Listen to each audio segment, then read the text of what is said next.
Thank you everybody for tuning into Smitty Smith and for the love of gaming. Today I am bringing you a video review of TNT Racers, and I need to make one thing perfectly clear from the onset of this.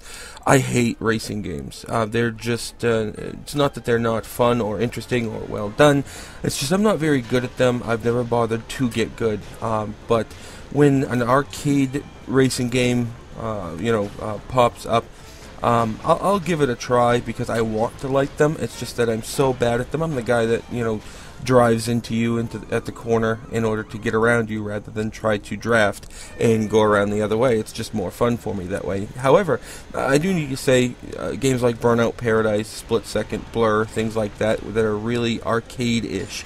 Those are fun to me.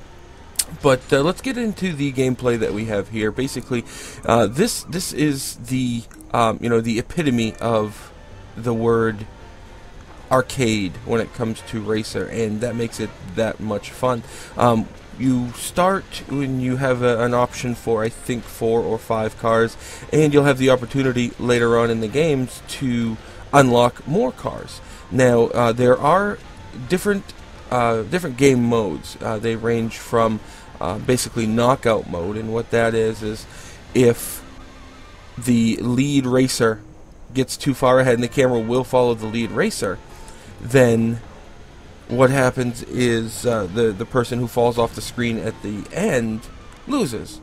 Alright, and what happens at that point is whoever's left on screen at the end gets a certain amount of points, and there are different rounds or waves to each match, to each race, and your objective is to gain the most amount of points and win. Now, as you're racing, you're going to see something that's very Mario Kart-esque, and that's the orbs that are generally in every corner.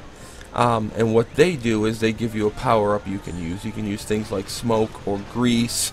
You could even use something like a giant weight that you can shoot into the back of somebody as the suction cup it to them in order to make them go slower.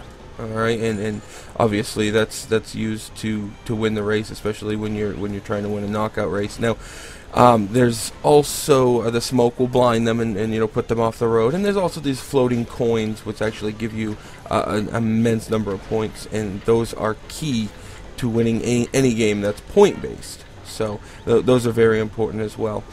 The gameplay itself is it's pretty straightforward. You accelerate with R or A depending on how your control scheme is set up, and you brake with either B or left trigger.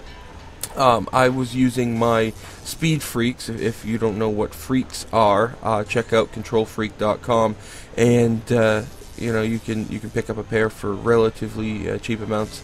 But I was using them, and it certainly made the game easier to play. You can see from how I'm turning and things like that it's fairly simple to control, and it's genuinely fun. This is a decent game, especially if you like shooters, and I'm sorry, and not shooters, but racing games that incorporate shooter aspects.